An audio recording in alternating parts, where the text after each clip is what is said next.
The stagecoach rattled to a stop, sending dust clouds billowing across Fort McDowell, Arizona. Ruby Dawson clutched her small valise with trembling hands, her heart hammering against her ribs as she peered through the grimy window at the rugged frontier town that would be her new home. It was 1883, and at 20 years old, she had traveled over 1,000 miles to marry a man she'd never met, a man who had paid for her passage from Boston to the Arizona Territory after 3 months of correspondence. The driver opened the door with a creak. "Fort McDowell, miss. Last stop." Ruby hesitated, adjusting the high collar of her dress to hide the yellowing bruises on her neck, remnants of her stepfather's farewell. Her fingers brushed against her swollen cheek, and she winced. There was no hiding that mark, nor the split in her lip. She took a deep breath, said a silent prayer, and stepped down into the harsh sunlight. The heat hit her like a physical force, so different from the cool New England spring she'd left behind. Ruby squinted, scanning the small crowd that had gathered to watch the stagecoach arrival. She was looking for Clayton Keller, the cattle rancher who had advertised for a bride in the matrimonial news. In his letters, he described himself as 30 years old, established, and of decent appearance. He'd promised her a good home and respectful treatment, more than she'd ever had with her stepfather. A tall figure stepped forward from the crowd. His face was partially shadowed by a wide-brimmed hat, but Ruby could make out a strong jaw covered with several days' worth of stubble. He wore a faded blue shirt under a leather vest, dusty trousers, and worn boots. A gun belt hung low on his hips. "Miss Dawson." His voice was deep with a slight drawl. Ruby nodded, suddenly unable to speak. He stepped closer, and she saw his eyes clearly for the first time, a piercing blue that widened with shock as he took in the bruising on her face. "What happened to you?" he asked, his voice dropping to a whisper. Ruby lowered her gaze. "It's nothing, Mr. Keller, just a small accident during my journey." The man's expression hardened as he gently tilted her chin up to examine her injuries. His touch was surprisingly tender for hands so rough and calloused. "Those aren't from any accident," he said, his voice low and controlled, though she could sense the anger simmering beneath. "Those are from someone's fists." Ruby tried to pull away, embarrassed. "Please, it doesn't matter now. I'm here and it matters," he interrupted. His eyes softened as they met hers. "Those bruises you arrived with, those will be the last ones you ever have to bear. I promise you that, Miss Dawson." Ruby felt tears threatening to spill. No one had ever made such a promise to her before. "I'm Clayton Keller," he continued, taking her valise. "Welcome to Fort McDowell. My ranch is about 5 miles outside of town. Are you ready to see your new home?" Ruby nodded, suddenly speechless at the kindness in his eyes, so different from what she had expected. Perhaps the Arizona Territory would offer her something she'd never dared hope for: safety. Clayton helped Ruby into his wagon, careful not to touch her injuries. He couldn't stop glancing at the bruises marring her delicate features. She was younger than he had expected, and prettier too, despite the marks. Her chestnut hair was partially hidden under a modest bonnet, but a few wayward curls had escaped, framing a face that, even battered, showed a quiet dignity that stirred something protective in him. "We should see Doc Miller before heading to the ranch," he said as he climbed up beside her. "That's really not necessary," Ruby protested, pulling her shawl tighter around her shoulders. "I insist," Clayton said firmly, flicking the reins to set the horses in motion. "It's no trouble. Doc's office is just down the street." They rode in silence through the bustling Main Street. Ruby took in the wooden buildings, the saloon with its swinging doors, the general store, and the small white church at the end of the road. It was worlds away from Boston's crowded streets and brick buildings. "It's not much," Clayton said, noticing her gaze, "but it's growing. We even got a schoolhouse last year. It looks. Ruby searched for the right word, free. Clayton gave her a curious look but didn't comment. The doctor's office was a small building with a neat sign hanging outside. Clayton helped Ruby down from the wagon and escorted her inside, where an elderly man with spectacles and a kind smile greeted them. "Clay, didn't expect to see you in town today." His smile faltered when he noticed Ruby. "And who might this young lady be?" "This is Miss Ruby Dawson," Clayton explained. My mail-order bride. She just arrived on the stage coach." The doctor's eyes widened slightly as he took in Ruby's injuries. "I see.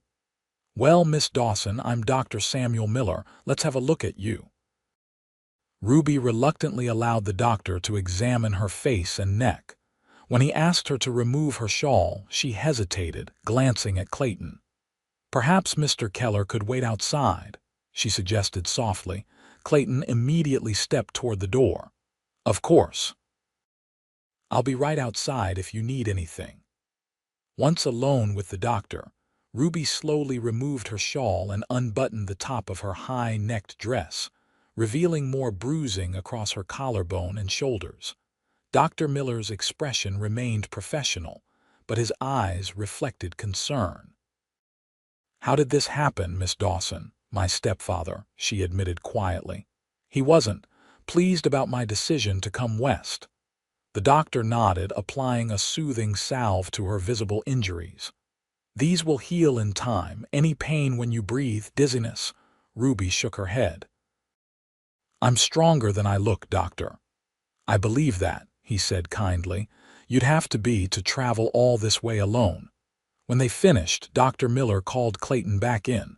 "She'll be fine. The bruises will fade in a week or two. I've given her some salve to help with the pain." Clayton nodded, his jaw tight. "Thank you, Doc. What do I owe you?" "Not a thing. Consider it a wedding gift," the doctor said with a gentle smile at Ruby. "Though I haven't heard any announcement about a ceremony." Clayton cleared his throat. "We haven't discussed the details yet." "Well, Reverend Phillips usually conducts services on Sundays, but I'm sure he'd be available sooner if you asked." Ruby felt heat rise to her cheeks. The reality of her situation suddenly crashed down upon her. She was expected to marry this stranger, this undeniably handsome but completely unknown man, possibly within days.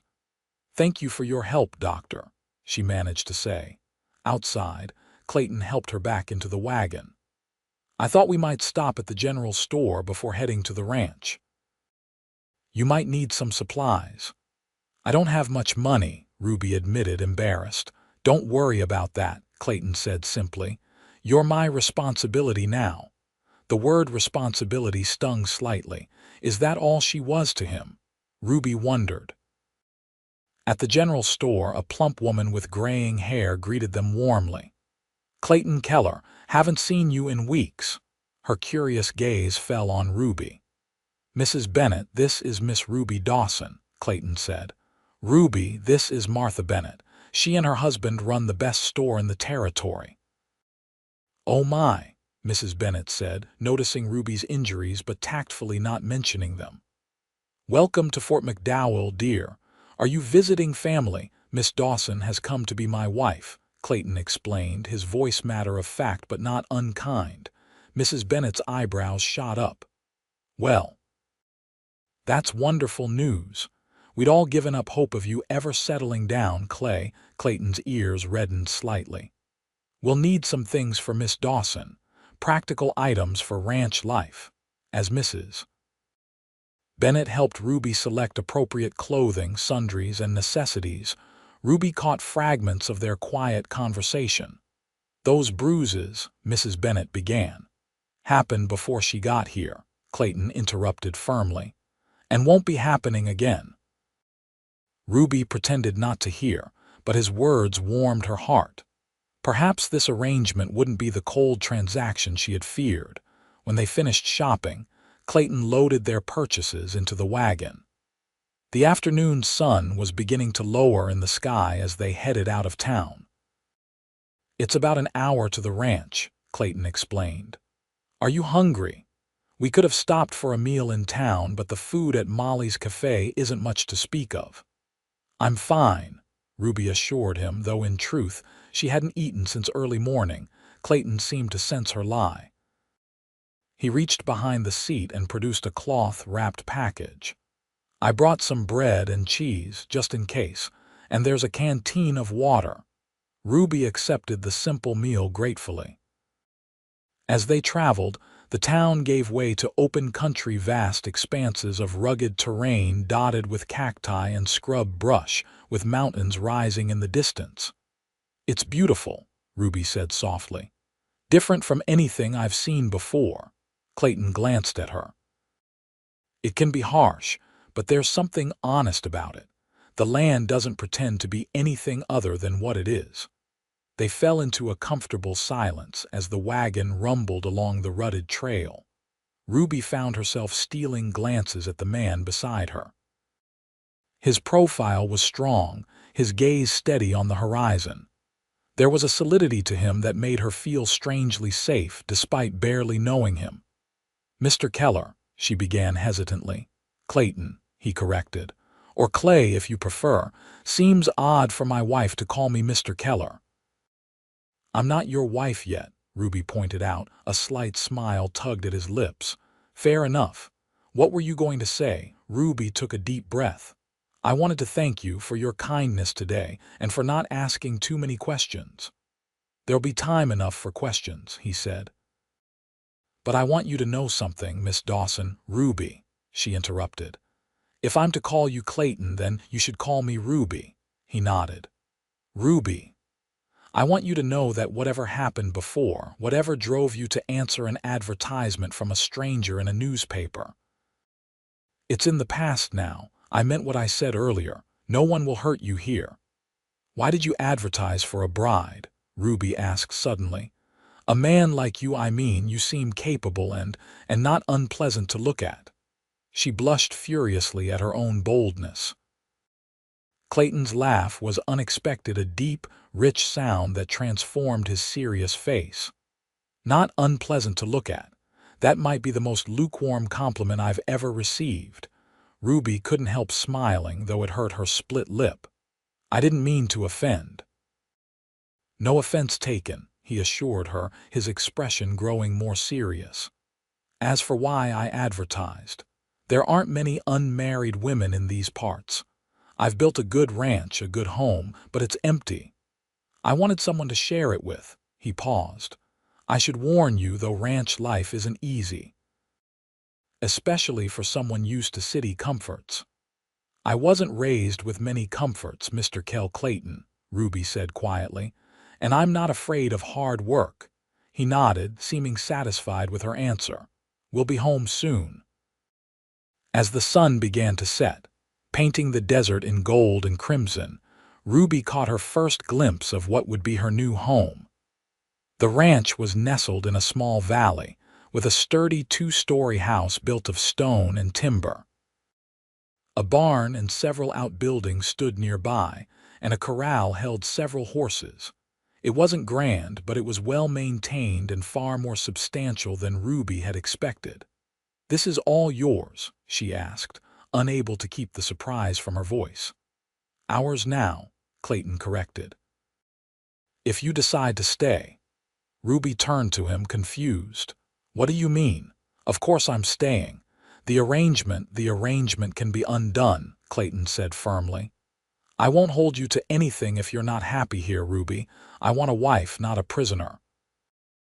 Before Ruby could respond, they pulled up to the house. A young boy of about 12 ran out to greet them. Mr. Clay, you're back. He skidded to a stop when he saw Ruby. Who's that? Daniel, this is Miss Ruby Dawson, Clayton said. Ruby, this is Daniel Martinez. He helps around the ranch and lives in the bunkhouse with the other hands.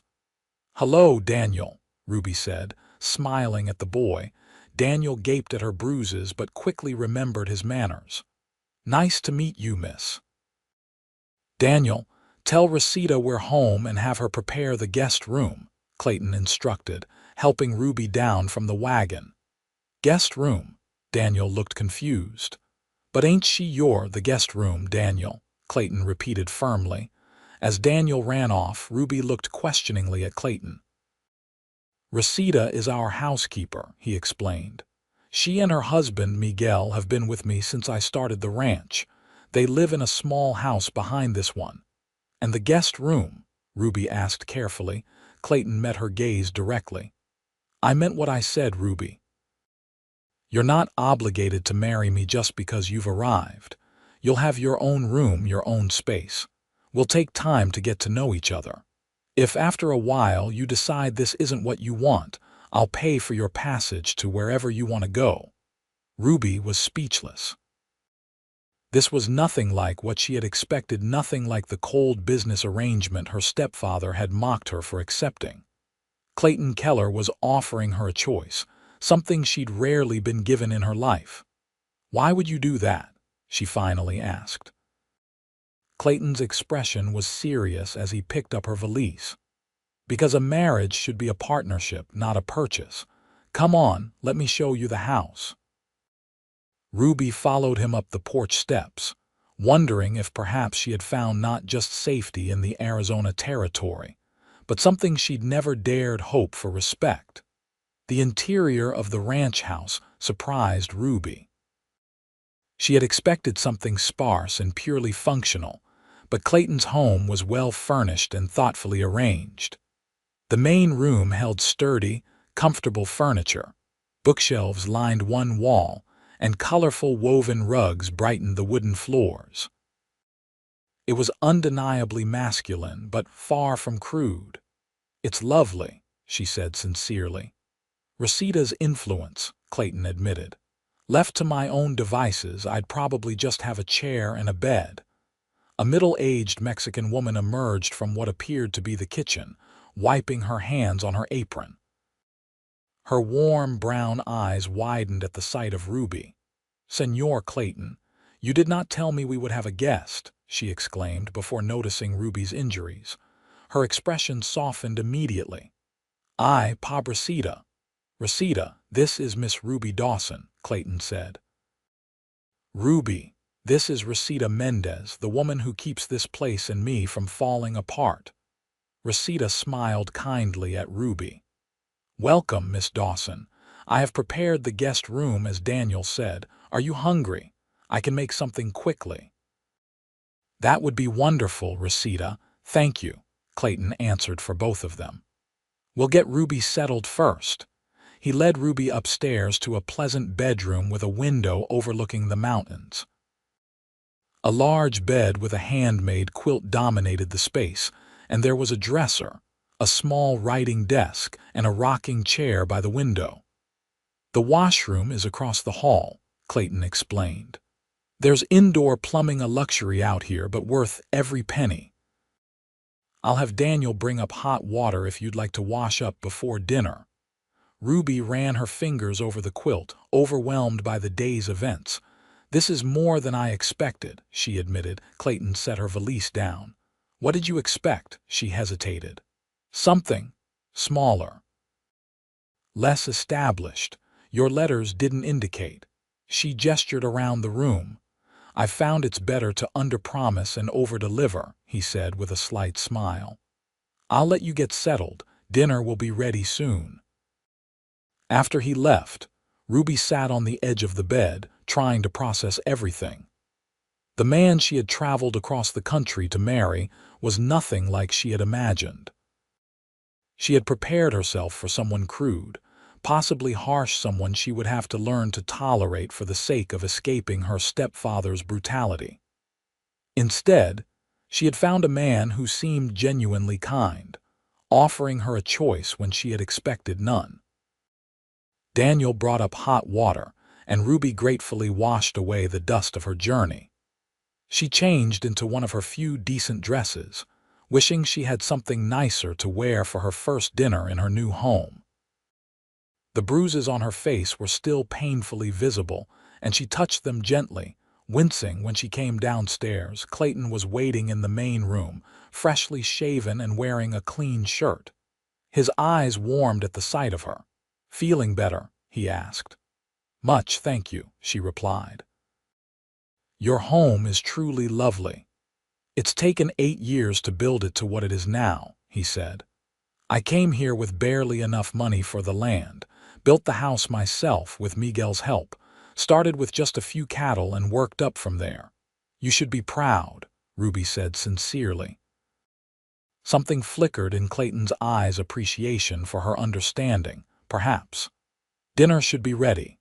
Rosita is probably the best cook in the territory, so you're in for a treat. The kitchen was warm and fragrant with the sense of spices Ruby didn't recognize. A large wooden table dominated the space, set for two. Rosita busied herself at the stove, turning when they entered. Sit, sit, she urged. I have made a special meal to welcome Miss Dawson. The food was indeed delicious, tender beef in a rich sauce, beans unlike any Ruby had tasted before, and warm tortillas that Rosita taught her to use to scoop up the food. There was fresh bread as well, and for dessert, a sweet custard that melted on Ruby's tongue. This is wonderful, she told Rosita. I've never had food like this before. Rosita beamed with pride. Mexican food.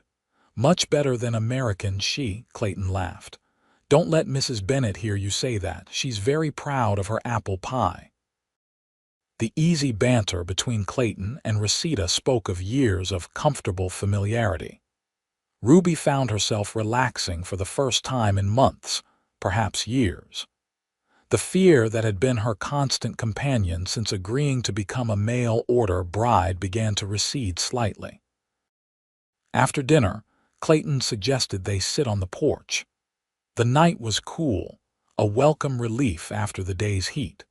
Stars blazed overhead in greater numbers than Ruby had ever seen, and the silhouettes of the mountains created a dramatic backdrop. It's so quiet, she whispered, as if speaking normally would somehow break the spell of the night. One of the things I love most about it here, Clayton said. In town, there's always some noise, people arguing, horses, the saloon piano. Out here, sometimes all you can hear is the wind. They sat in companionable silence for a while, rocking gently in the porch chairs. Will you tell me, Clayton finally asked, his voice gentle, about the Bruises? Ruby's hands tightened on the arms of her chair. She had known this conversation would come eventually. My mother died when I was 15, she began quietly. My father had passed years before, my stepfather. He had always been strict, but after Mother died, he became cruel. He drank, and when he drank, She trailed off. He hit you, Clayton supplied, his voice carefully controlled. Ruby nodded. At first, it was just when he was very drunk. Then it became more frequent. When I saw your advertisement in the paper, I thought it was my chance to escape. She gave a humorless laugh. He was furious when I told him, said no decent man would want me. That I'd end up with someone worse than him. Clayton's knuckles were white where he gripped his chair. The Bruises you arrived with, a parting gift, Ruby said bitterly, to remind me of what would await me if I came crawling back. You won't be going back, Clayton said with quiet certainty. No, Ruby agreed. I won't. Clayton seemed to be struggling with something. Finally, he asked, did he? Was there worse than the hitting? Ruby understood what he was asking. No, she said quickly. Not that. He was cruel, but not in that way. Clayton nodded, visible relief crossing his features. Good, that's good. He paused. I want you to know, Ruby, that I've never raised my hand to a woman. I never will. I believe you, Ruby said softly, and was surprised to realize she meant it. They fell silent again, listening to the night sounds, the distant howl of a coyote, the chirping of crickets, the soft nickering of horses in the corral. What about you? Ruby finally asked. Your letters told me about the ranch, but little about yourself. Clayton shifted in his chair. Not much to tell. I grew up in Texas. My father was a rancher there, learned the business from him, came out here after the war looking for a fresh start. You fought in the war? Ruby asked. Confederate side, Clayton admitted. Not by choice. Texas seceded and able-bodied men were expected to serve. I was 16 when I enlisted, too young to know better. You were just a boy, Ruby said softly. Old enough to carry a rifle, Clayton replied grimly. Old enough to see things no one should see. He shook his head as if to dispel the memories. After it ended, I couldn't stay in Texas. Too many ghosts. Worked my way west, saved every penny, bought this land in '72 and have been building it up ever since. No family, Ruby asked carefully. Lost my mother when I was young like you. Father passed during the war, had a brother older, lost him at Gettysburg. Clayton's voice was matter of fact, but Ruby could hear the pain beneath. What about you? Any siblings? Ruby shook her head. Just me. My mother was the only family I really had. Clayton nodded, understanding in his eyes. They were both orphans in their own way, both alone in the world. It's getting late, he said eventually. You must be exhausted after your journey. Indeed, Ruby was struggling to keep her eyes open. The events of the day, coming after weeks of travel, had drained her completely. A little, she admitted. Clayton stood, offering her his hand to help her rise. His palm was rough with calluses but gentle against her skin. We'll talk more tomorrow.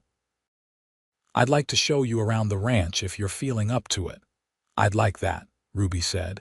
He walked her to her room, stopping at the door. If you need anything, my room is at the end of the hall. Rosita comes early to start breakfast, usually around sunrise. Thank you, Clayton. For everything. He smiled, the expression softening his weathered features. Sleep well, Ruby. As she prepared for bed, Ruby found herself thinking about the man who was to be her husband. He wasn't what she had expected. He was better, kinder.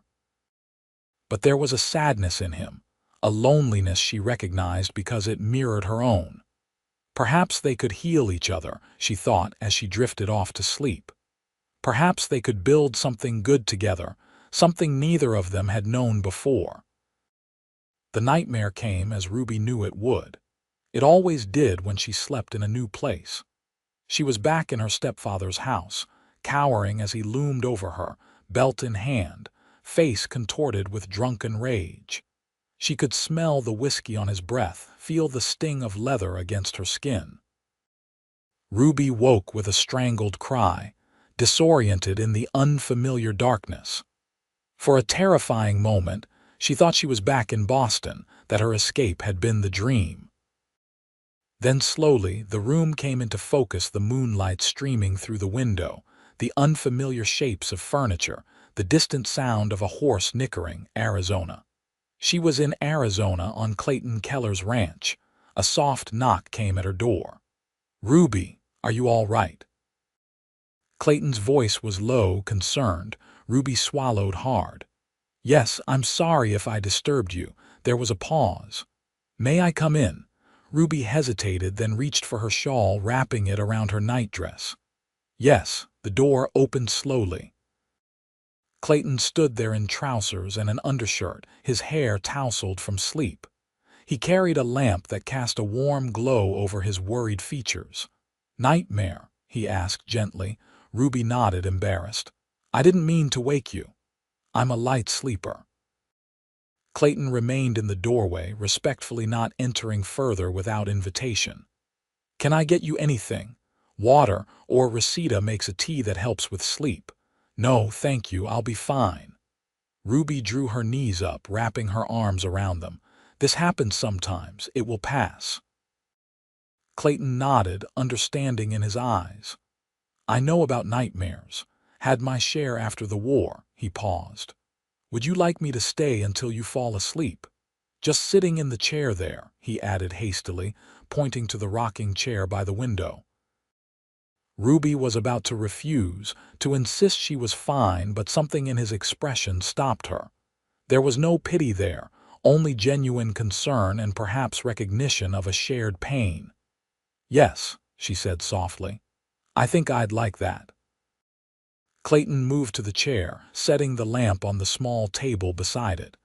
He sat down, his large frame making the rocking chair seem smaller. "Try to sleep," he said. "I'll be right here." Ruby lay back down, pulling the quilt up. The presence of another person, someone who meant her no harm, was strangely comforting. She closed her eyes, listening to the gentle creak of the rocking chair. "My brother had nightmares too," Clayton said quietly. "After his first battle, he'd wake up shouting, thinking he was still on the battlefield." "What did you do?" Ruby asked, her eyes still closed. "Sat with him like this. Sometimes told stories about when we were boys, anything to pull his mind back to the present." "Did it help?" "Sometimes," Clayton admitted. "Not always, but he said knowing someone was there made it easier to fall back asleep." Ruby murmured agreement, already feeling herself drifting. There was something deeply comforting about Clayton's presence, solid and protective without being threatening. She wasn't sure how much time had passed when she heard him rise quietly from the chair. Half asleep, she felt him gently adjust the quilt over her shoulders. "Sleep well, Ruby," he whispered, and then he was gone, closing the door softly behind him. For the first time in years, Ruby slept without further nightmares. Morning brought the sense of coffee and frying bacon drifting up to Ruby's room. She dressed quickly in one of her plainer dresses, suitable for a day at the ranch, and made her way downstairs. Rosita was bustling around the kitchen, and Clayton was already seated at the table, a cup of coffee in front of him. "Good morning," he greeted her, rising slightly when she entered. "Did you sleep well?" "After." "Yes, thank you," Ruby said, grateful that he didn't mention her nightmare in front of Rosita. "Better than I have in quite some time." Clayton nodded, seemingly pleased. "I thought I'd show you around the ranch today, introduce you to everyone, unless you'd prefer to rest after your journey." "I'd like to see everything," Ruby assured him, accepting the cup of coffee Rosita offered. Breakfast was hearty eggs, bacon, beans, and fresh tortillas. Ruby found herself genuinely hungry for the first time in days. "You have a good appetite," Rosita approved. "Too skinny. We will fix that." After breakfast, Clayton took Ruby on a tour of the ranch. The morning air was cool but promised heat later in the day. The ranch was larger than Ruby had initially realized, with several pastures, a sturdy barn, bunkhouse, storage sheds, and corrals. A creek ran along one edge of the property, providing water for the cattle and horses. "I've got about 500 head of cattle now," Clayton explained as they walked. "Started with just 50. Breed them and drive them to the railroad at Tucson twice a year." "It's impressive," Ruby said sincerely. "You've built something substantial here." Clayton's face showed quiet pride. "It's been hard work, but worth it." They approached the corral where several cowboys were working with horses. The men stopped what they were doing when they noticed Clayton and Ruby approaching. "Boys, this is Miss Ruby Dawson," Clayton announced. "Ruby, these are my ranch hands." He introduced them one by one: Miguel, Rosita's husband and his foreman, brothers Jake and Thomas Wilson, an older man everyone called Pops, and a young half-Apache man named Samuel. Each man tipped his hat respectfully to Ruby, though she noticed their curious glances at her fading bruises. "Miss Dawson has come from Boston to be my wife," Clayton continued, his tone matter-of-fact but with an undercurrent that suggested no questions would be welcomed about her appearance. The men murmured congratulations, and Miguel stepped forward with a warm smile. "Welcome to Keller Ranch, Miss Dawson. Rosita has been very excited since she heard you were coming."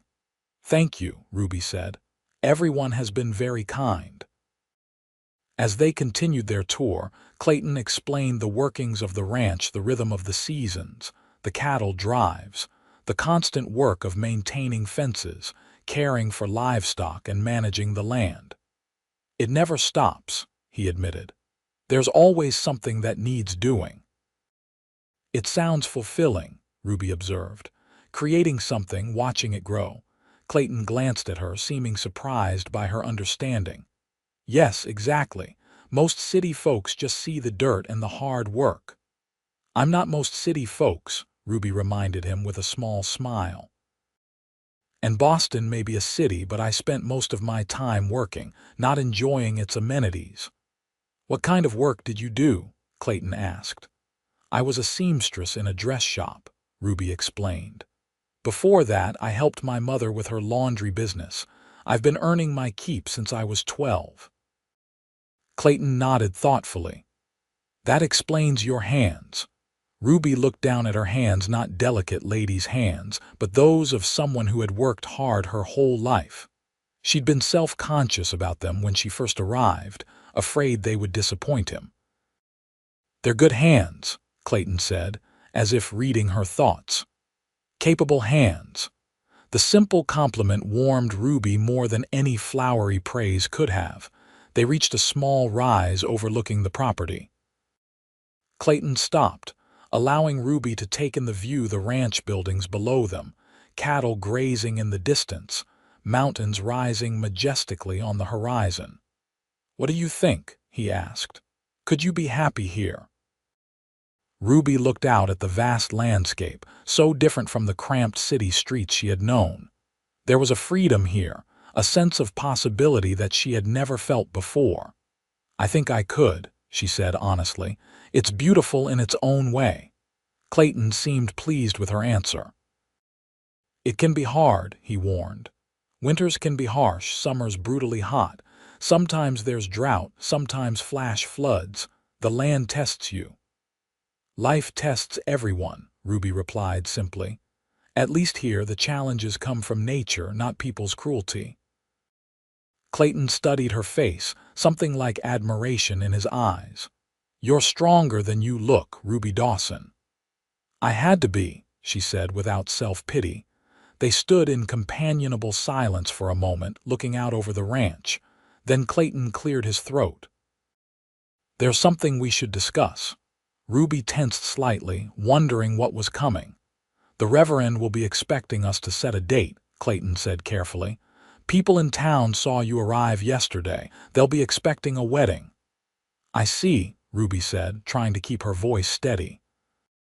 Despite Clayton's kindness, the reality of her situation remained. She had come here to be his wife, not his guest.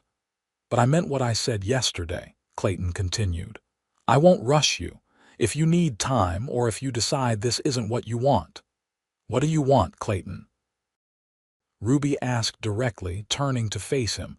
He seemed taken aback by the question. I want you to be comfortable, to feel safe.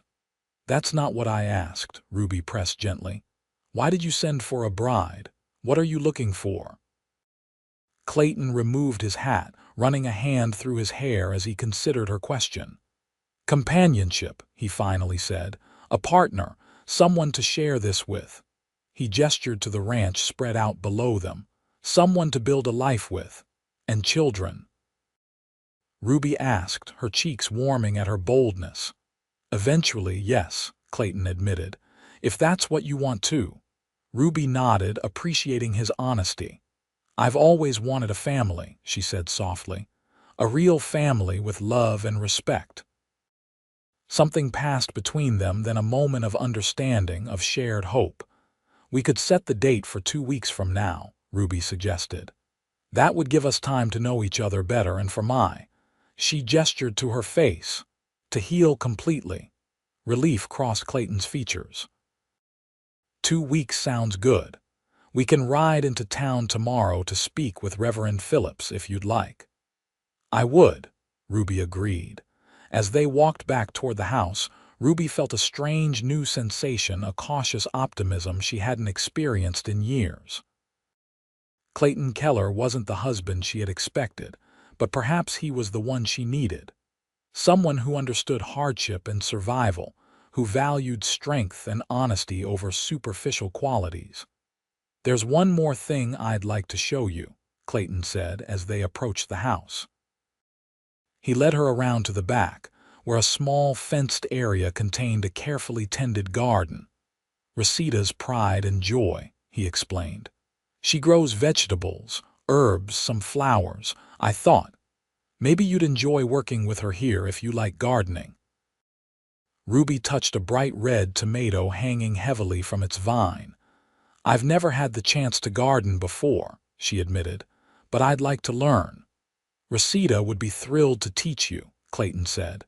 She's been hoping for another woman around the place. Gets tired of just men to talk to, I think. Ruby smiled at the thought. It would be nice to have a friend. You'll have more than that, Clayton promised. Once people in town get to know you, you'll be welcomed. It's a small community, everyone looks out for each other. As they returned to the house for the midday meal, Ruby felt something she hadn't felt in a very long time, the stirring of hope, like a small flame that might, with careful tending, grow into something warm and sustaining. Perhaps here, in this harsh but beautiful land, with this quiet, honorable man, she could find not just safety but happiness. The next 2 weeks passed in a blur of activity as Ruby settled into life at the Keller Ranch. True to his word, Clayton took her into Fort McDowell the day after her arrival to speak with Reverend Phillips, a kindly older man who seemed genuinely pleased about their upcoming nuptials. It's about time Clay found himself a bride, the Reverend had said, smiling warmly at Ruby. The Lord doesn't intend for man to be alone. They set the date for the second Saturday following, giving them time to prepare and for word to spread to the scattered ranches and homesteads in the area. As they left the church, Ruby was startled when Clayton reached for her hand, holding it gently as they walked down the main street. People are watching, he explained quietly. Thought we should look like a couple. Ruby nodded, trying to ignore the pleasant warmth that spread through her at his touch. She reminded herself that this was still, at its heart, a practical arrangement regardless of Clayton's kindness. Their next stop was the general store, where Mrs. Bennet greeted them enthusiastically.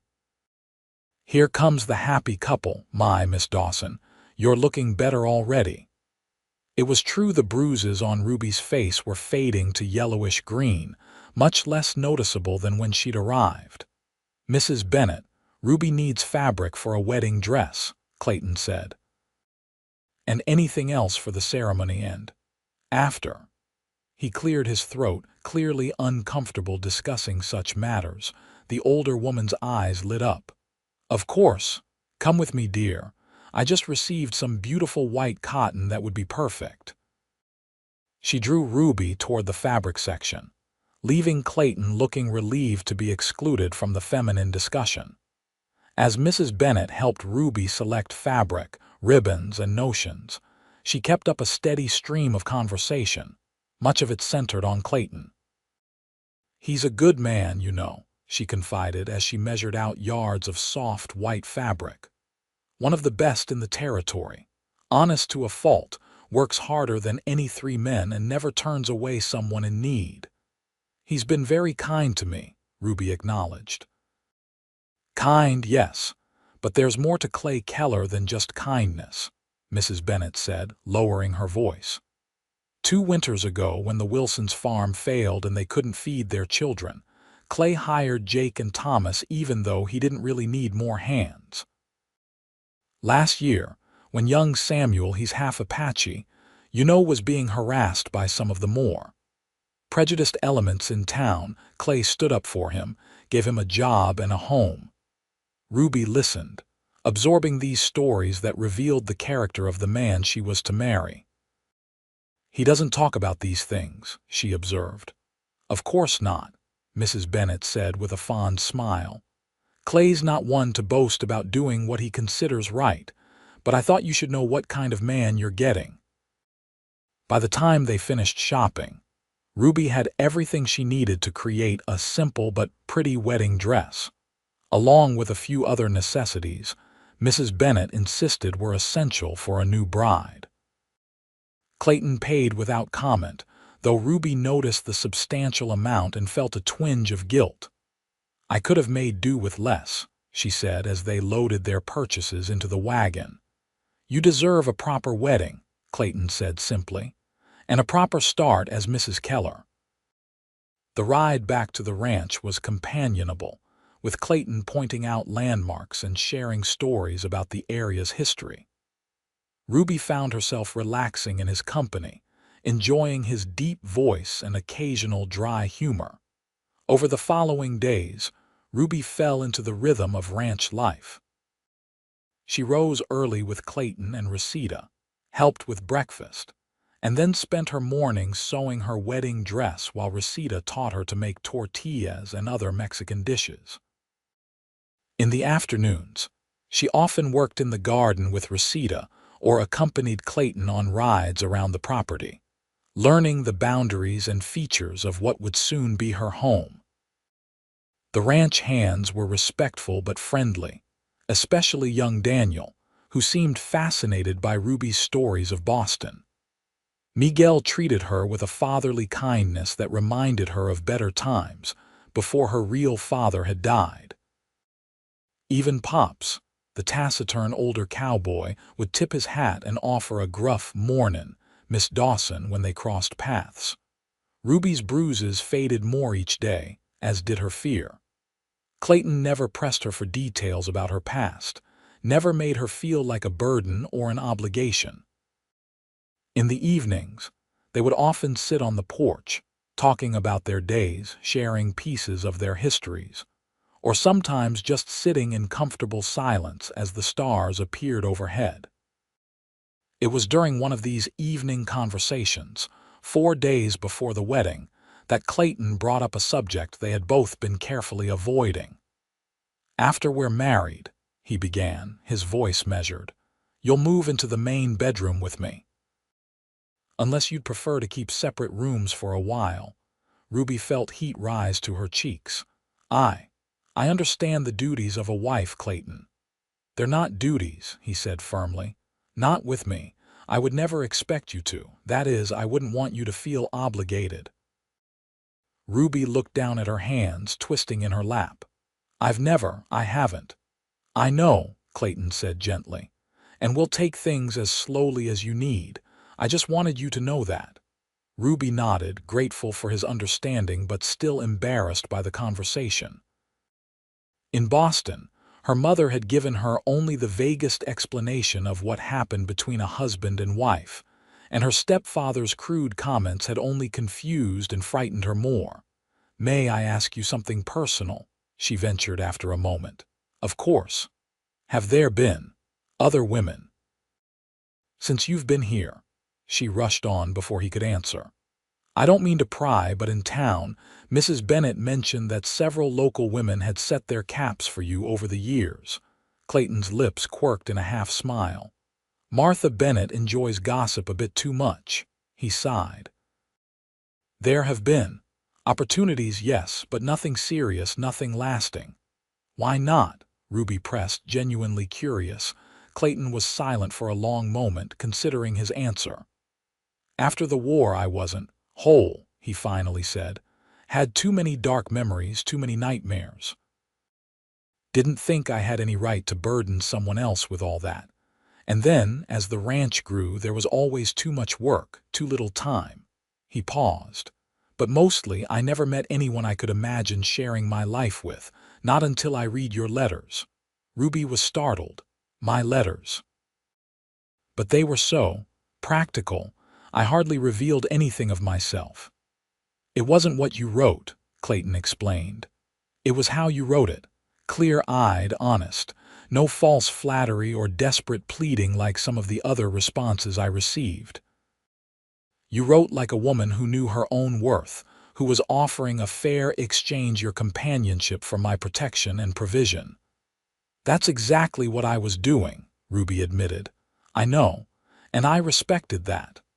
Clayton turned to look at her directly. "But now that you're here, now that I've met you, I want more than just a practical arrangement, Ruby. I want us to build something real." The intensity in his blue eyes made Ruby's heart quicken. "I want that too," she whispered. For a moment it seemed he might reach for her hand or perhaps even kiss her. But then Daniel came running up to the porch, breaking the moment. "Mr. Clay, One of the new calves got through the fence. Miguel says he needs your help. Clayton stood immediately. I'll be right there. He looked down at Ruby apologetically. Ranch life. Always something. Go, she said with a smile. I'll be here. As she watched him stride away with Daniel, Ruby realized with sudden clarity that her feelings for Clayton Keller had progressed beyond gratitude or relief. She was beginning to care for him not just as her protector or future husband, but as a man. The realization both thrilled and frightened her. The morning of the wedding dawned clear and bright. Ruby stood at her bedroom window, watching the golden light spread across the mountains. Today she would become Mrs. Clayton Keller, a name and identity so different from the one she had left behind in Boston. There was a soft knock at her door, and Resita entered, her arms full of wildflowers. For your hair and for a bouquet, she explained. It is tradition. They're beautiful, Ruby said, touching the delicate blooms. Resita set to work helping Ruby dress and arranging her hair in an elegant style adorned with the smallest wildflowers. When she was finished, she stepped back to admire her work. My hermosa, she declared. Very beautiful. Senor Clayton will not be able to take his eyes from you. Ruby blushed, looking at her reflection in the small mirror. The dress she had made was simple but elegant white cotton with delicate lace trim she had salvaged from one of her better Boston dresses. Her face was completely healed now, no trace remaining of the bruises that had marked her arrival. I never thought I'd have this, she admitted softly. A real wedding day with a dress and flowers. Resita squeezed her shoulder gently. You deserve happiness, Nina. And Senor Clayton, he deserves it too. You will be good for each other, I think. The ceremony was to take place at the small church in Fort McDowell, followed by a celebration at the town's only restaurant, which had been closed to regular customers for the occasion. Clayton had insisted on doing things properly, wanting Ruby to feel honored as his bride. Miguel drove Ruby to town in the wagon, while Clayton had ridden ahead earlier to make final arrangements. Ruby sat silently beside the foreman, clutching her wildflower bouquet, her stomach fluttering with nerves. Senor Clayton is a good man, Miguel said suddenly, breaking the companionable silence. He saved me and Resita, you know, after our farm failed, gave us work, a home, respect.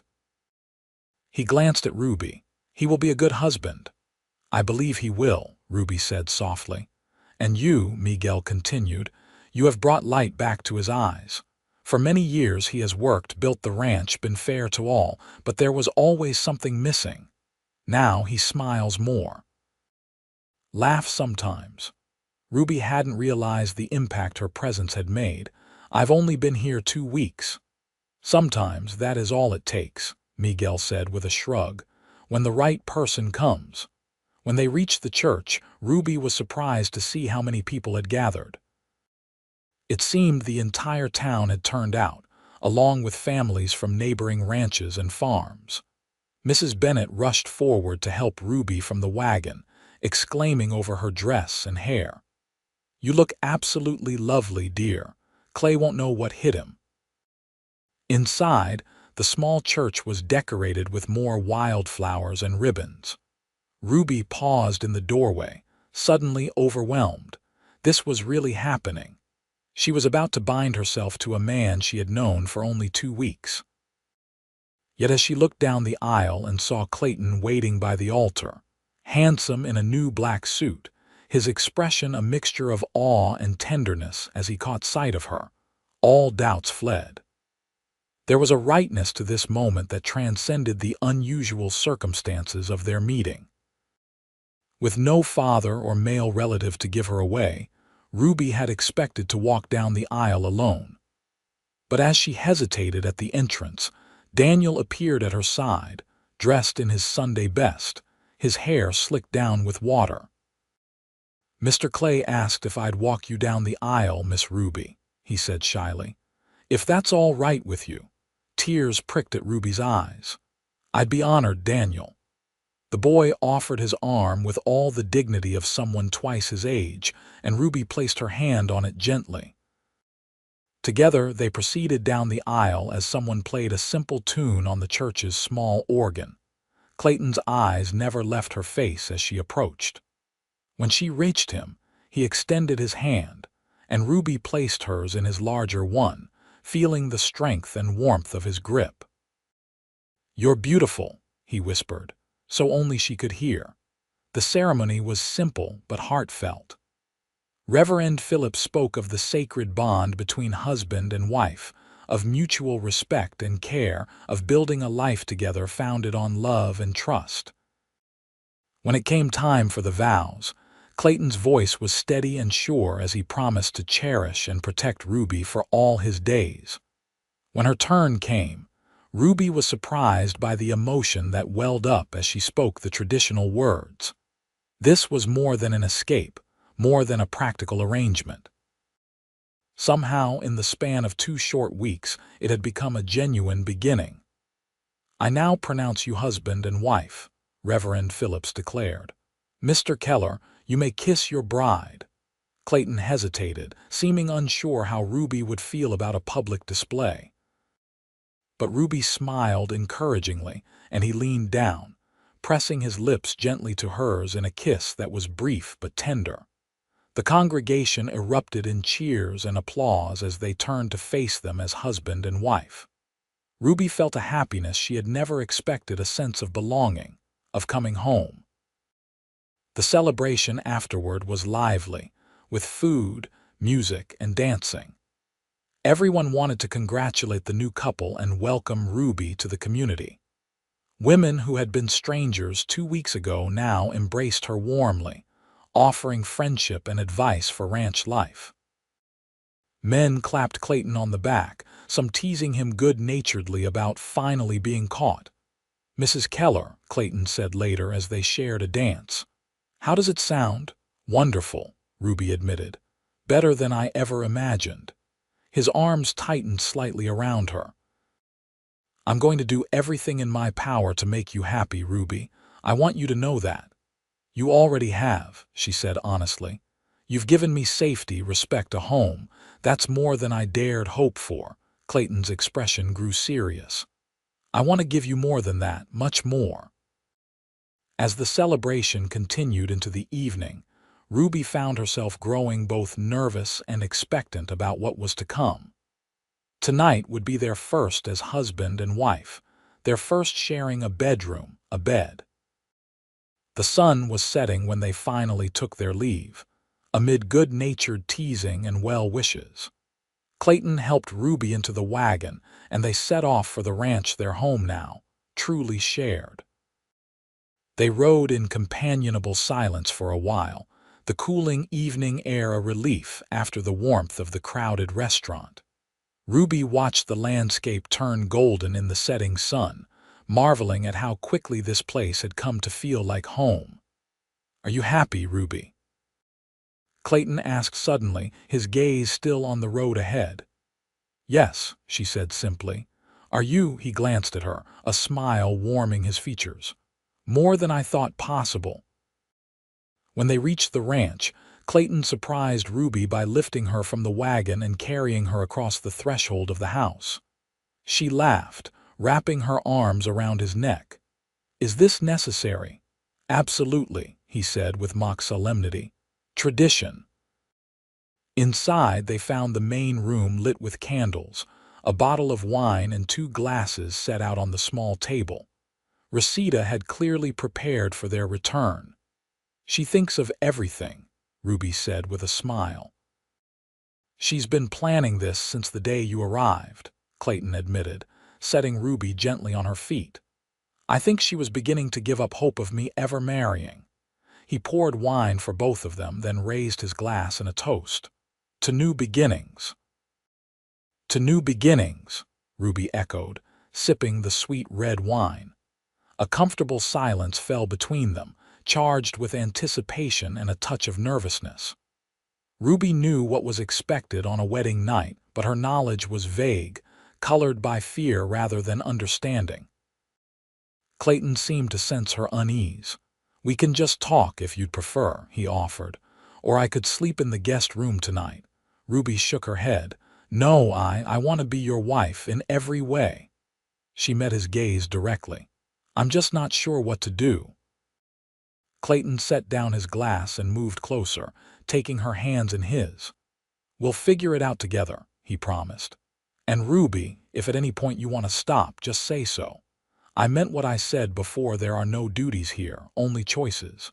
His consideration nearly brought tears to her eyes. How different he was from what she had feared, from the man her stepfather had predicted would be worse than him. Clayton brushed a strand of hair from her face, his touch feather light. "May I kiss you? Properly this time, without the entire town watching." Ruby nodded, her heart racing as he leaned down. His lips met hers gently at first, a question rather than a demand. When she responded, lifting her hands to his shoulders, the kiss deepened, becoming something warm and sweet and surprising.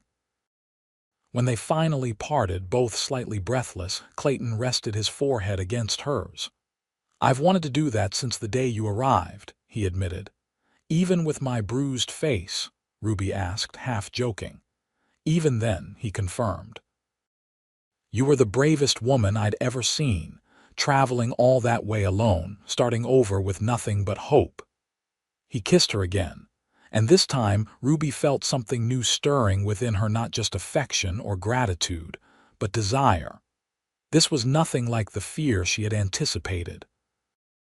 Clayton's touch was gentle but stirring, his evident restraint making her feel safe even as the kiss intensified. When he drew back, his eyes had darkened, but he maintained his control. "Should we go upstairs?" he asked, his voice slightly rough. Ruby nodded, suddenly unable to speak. Clayton took her hand, leading her up the stairs to the main bedroom, his bedroom until now, theirs from this night forward. The room was larger than the guest room where Ruby had slept, with a massive four-poster bed dominating the space. Like the rest of the house, it was simply but comfortably furnished, with a large wardrobe, a chest of drawers, and a washstand. Someone, Resita, undoubtedly had turned down the bed and placed more wildflowers in a vase on the bedside table. "I had Miguel move your things in earlier today," Clayton explained, gesturing to the dresser where Ruby could see some of her personal items arranged. "If you'd like to change or prepare yourself." Ruby appreciated his consideration. "I'll just be a moment," she said, gathering her nightdress and robe from where they had been laid out. In the privacy of the adjoining washroom, Ruby changed quickly, her fingers fumbling with the buttons of her wedding dress. She brushed out her hair, washed her face, and took several deep breaths to calm her racing heart. This was Clayton, she reminded herself. Clayton, who had been nothing but gentle and respectful, who had promised her safety and kept that promise. When she returned to the bedroom, Clayton had removed his jacket and vest and was in the process of unbuttoning his shirt. He paused when she entered, his eyes taking in her appearance with evident appreciation. "You are so beautiful," he said quietly. Ruby blushed, unused to such compliments.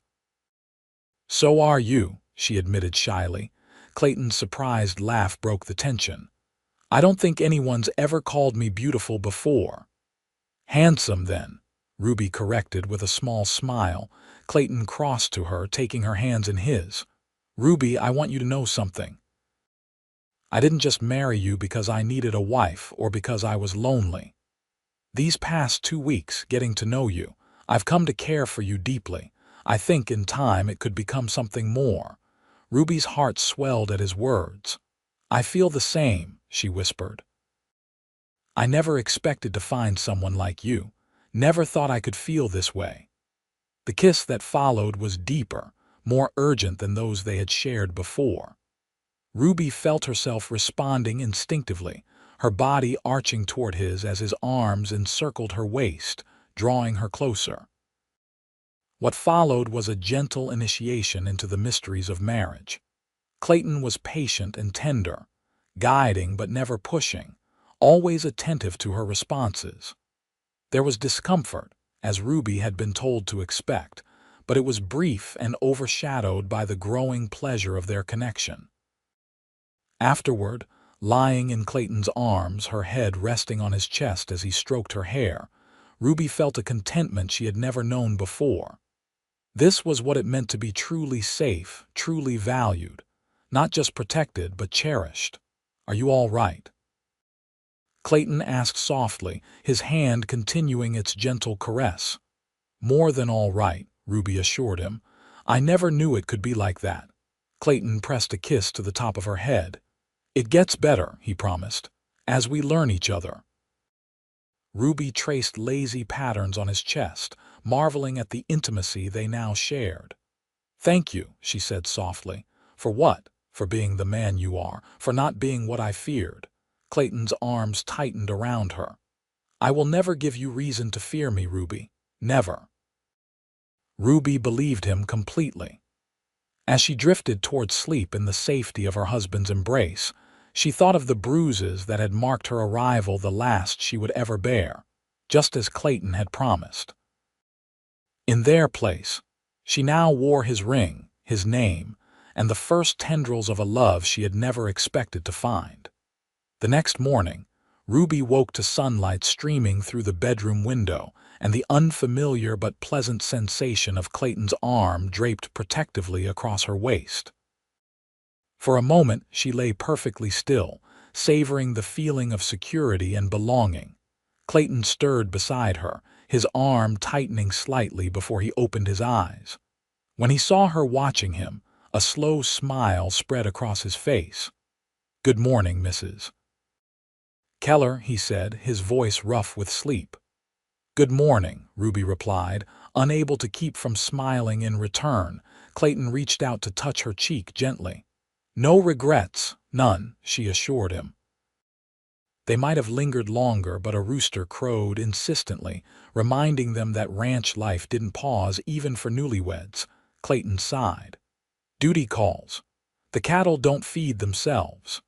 "And I promised to help Reseda with breakfast," Ruby said, reluctantly sitting up. As they dressed and prepared for the day, there was a new ease between them, a comfortable intimacy born of their night together. Clayton stole kisses as they moved around the room, and Ruby found herself responding with a playfulness she hadn't known she possessed. Downstairs, Reseda greeted them with knowing eyes and a wide smile. "Buenos dias to the happy couple," she said, setting plates of eggs and tortillas before them. "Did you sleep well?"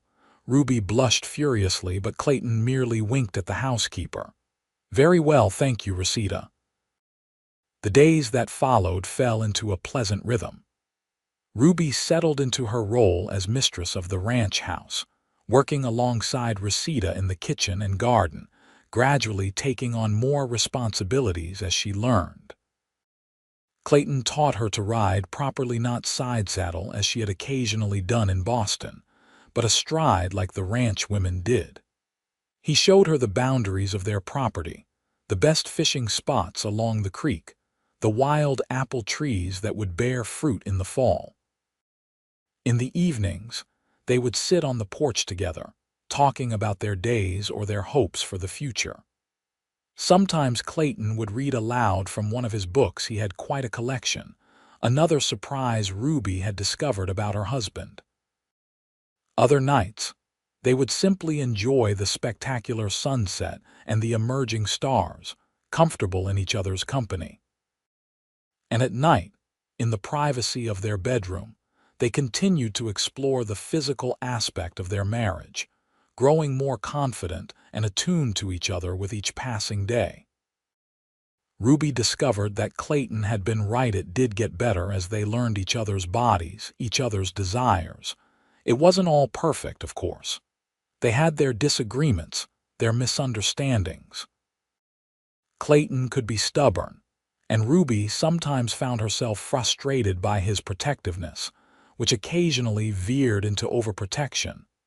But they learned to talk through their differences, to compromise and understand each other's perspectives. 3 months after their wedding, as summer's heat began to give way to the milder temperatures of early fall, Ruby made a discovery that would change their lives forever. She had been feeling unusually tired for several weeks, occasionally nauseated in the mornings. At first, she attributed it to the heat or perhaps something she had eaten. But when she missed her monthly cycle for the second time, she could no longer ignore the signs. One evening, as they sat on the porch watching the sunset, Ruby gathered her courage. "Clayton, I have something to tell you." He turned to her, concern immediately crossing his features. "Is everything all right?" Ruby nodded, taking his hand. "Everything is perfect, but I believe I'm with child." Clayton stared at her for a long moment, his expression shifting from shock to wonder to pure joy. "A baby." "Our baby." "Yes," Ruby confirmed, her own happiness bubbling up at his reaction. "Dr. Miller confirmed it today when I went into town with Resita." Clayton let out a whoop of joy that startled a nearby horse, then dropped to his knees before her chair, wrapping his arms around her waist and pressing his face gently against her still flat stomach. "Hello in there, little one," he whispered. "Your pa can't wait to meet you."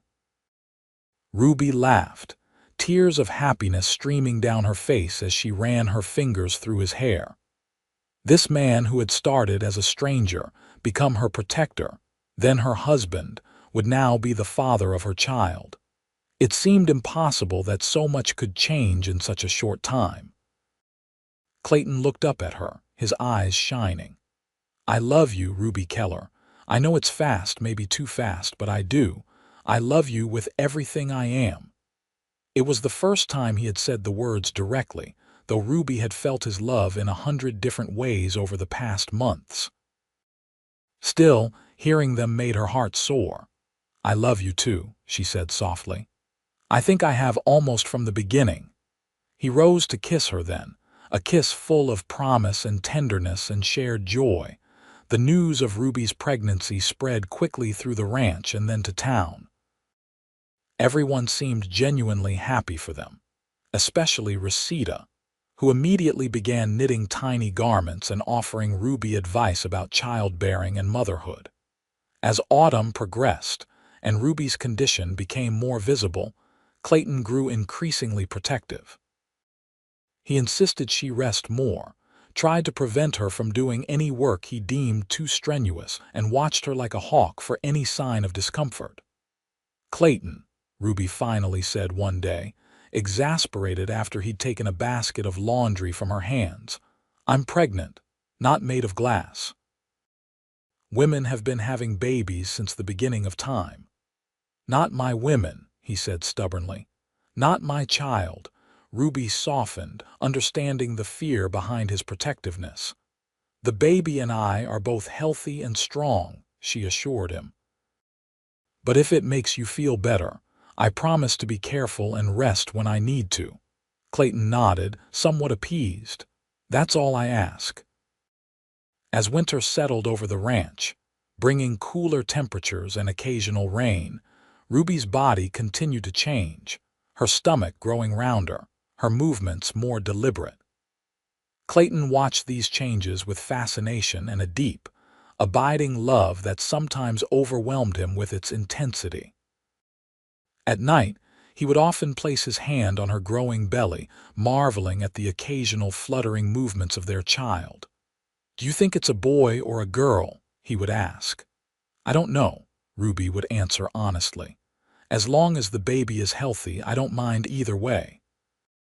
"A little girl with your hair and smile would be nice," Clayton mused one night as they lay together. "But a son would be wonderful too." "We'll have more than one," Ruby assured him, loving the way his eyes lit up at the thought. "A whole houseful if you want." "A houseful of little Rubies and Claytons," he agreed, pulling her close. "Nothing would make me happier." As Ruby's time grew nearer, Clayton arranged for a midwife from a neighboring town to stay at the ranch. Martha Wilson was experienced and competent, having delivered most of the babies in the area over the past 20 years. First babies often take their time, she told Ruby during one of her visits, but everything looks to be progressing normally. Ruby tried to stay calm as her due date approached, but she couldn't help feeling anxious. Childbirth was dangerous, she knew that. Women died, babies died.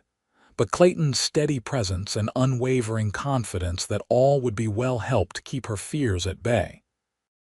The baby decided to arrive during a rare spring snowstorm in early March. Ruby woke in the night to a sharp pain and the sensation of wetness. "Clayton," she gasped, shaking her husband awake. "It's time." Clayton was instantly alert, helping her through the first contraction before rushing to wake Resita and send Daniel to fetch Mrs. Wilson. The midwife arrived just as dawn was breaking, making her way through the light snow that had fallen overnight. "Well now, Mrs. Keller," she said cheerfully, examining Ruby. "Looks like you're determined to give your husband a birthday present." Ruby looked at Clayton in surprise. With the excitement of the baby's imminent arrival, she had completely forgotten the date. "It's your birthday." He nodded, looking somewhat embarrassed. Didn't seem important with everything else happening. The labor progressed steadily throughout the morning and into the afternoon. Clayton refused to leave Ruby's side, despite the midwife's insistence that men usually waited elsewhere during childbirth. He held Ruby's hand through each contraction, wiped her brow and murmured words of encouragement and love. "You're doing so well," he told her as the pains intensified. "So strong, my brave Ruby." As the sun began to set, Ruby's labor reached its peak. The pain was unlike anything she had ever experienced, but with Clayton's support and Mrs. Wilson's calm guidance, she found strength she didn't know she possessed. "One more push," the midwife instructed. "That's it. I can see the head." With a final, monumental effort, Ruby pushed, and moments later, a thin, indignant wail filled the room. "A boy," Mrs. Wilson announced triumphantly. "A fine, healthy boy." Clayton's face was a study in wonder as the midwife quickly cleaned the infant and placed him on Ruby's chest. "Look what we made," he whispered, his voice choked with emotion. "Look at our son." The baby was red-faced and wrinkled with a shock of dark hair like his father's.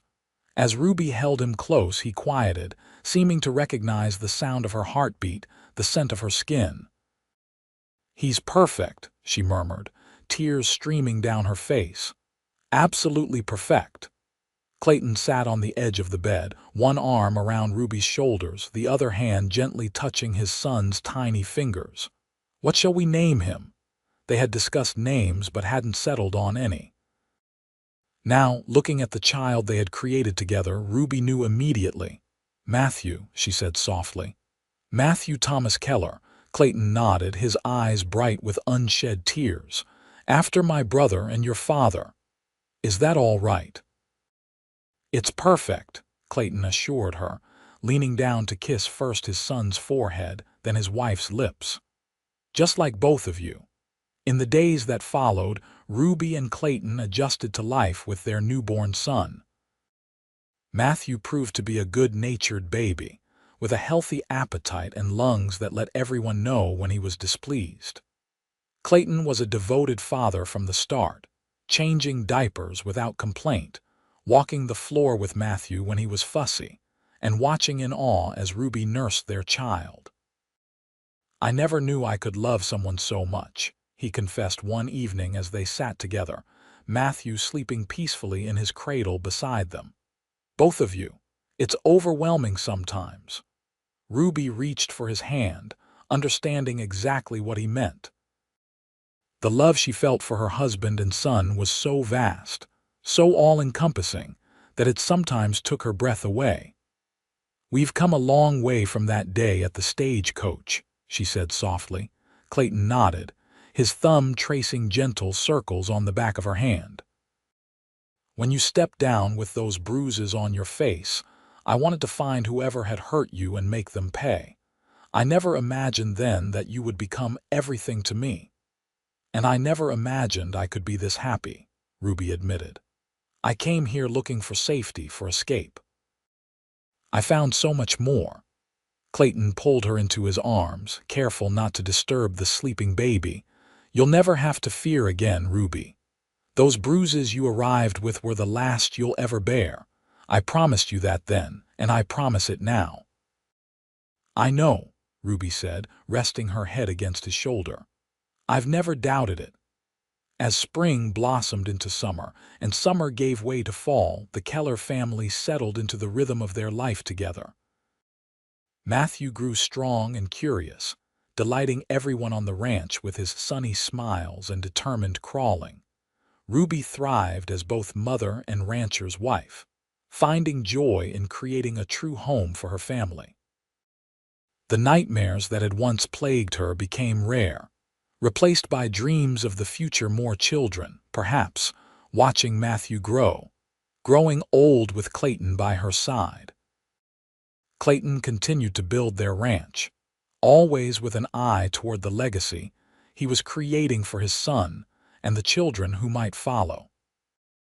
But he never let work overshadow his family, always making time to rock Matthew to sleep, to share quiet evenings with Ruby, to show her in word and deed how deeply he cherished her. On the 1-year anniversary of Ruby's arrival in Fort McDowell, Clayton surprised her with a small carved wooden box. Inside was a delicate gold locket on a fine chain. "Open it," he urged as Ruby admired the craftsmanship. Inside was a tiny portrait of Matthew on one side, and on the other, a lock of his dark baby hair. "Clayton, it's beautiful," Ruby breathed, tears filling her eyes. "But how?" "There are no photographers in Fort McDowell. I commissioned it months ago," Clayton explained. "Sent Matthew's hair and descriptions to a jeweler in Tucson. Daniel picked it up when he went with Miguel last month for supplies." Ruby was deeply touched by the thoughtfulness of the gift. "Will you help me put it on?" Clayton fastened the chain around her neck, his fingers lingering on her skin. "Perfect," he murmured. "Like you." That night, after Matthew was asleep in his crib, they celebrated their anniversary in the privacy of their bedroom, their passion for each other undiminished by the passing of time or the responsibilities of parenthood.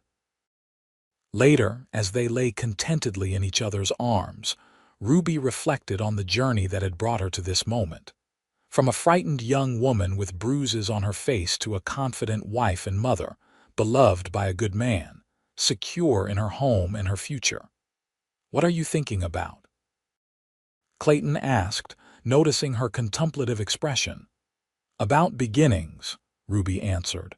"About how the darkest moments can lead to the brightest futures if we're brave enough to take the chance." Clayton pulled her closer, pressing a kiss to her forehead. "I thank God every day that you were brave enough to come west, to trust a stranger with your future." "And I thank God you were the man you are," Ruby replied softly. "The man who promised those bruises would be my last, and kept that promise in ways I never could have imagined." Outside their window, a coyote howled at the rising moon, and somewhere in the distance, cattle lowed softly. The sounds of the Arizona night, once so foreign to Ruby, now formed the backdrop of her life, her real life, her happy life, on the ranch with the husband who had healed her heart and the son who had completed their family. As Ruby drifted toward sleep in the safety of Clayton's arms, she knew with absolute certainty that the bruises of her past had faded completely, replaced by the indelible marks of love, trust, and belonging. The mail-order bride who had arrived with Bruises had found not just safety, but joy, a joy that would sustain her through all the years to come.